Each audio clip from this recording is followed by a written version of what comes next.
Today on D3, we will be talking about the PlayStation 2 and its continued success.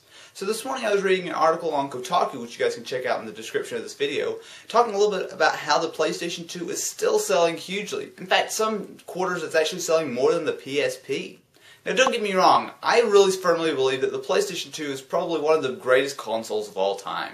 When you look at the just huge amount of games for it, and the fact that here, 11 years after it was released, they are still selling tons of them, people are still buying games. In fact, they're still making brand new games for it, and definitely makes a really solid case for the PS2.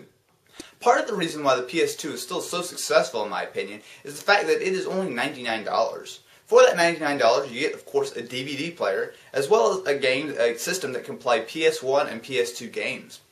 Now keep in mind, that is an enormous library.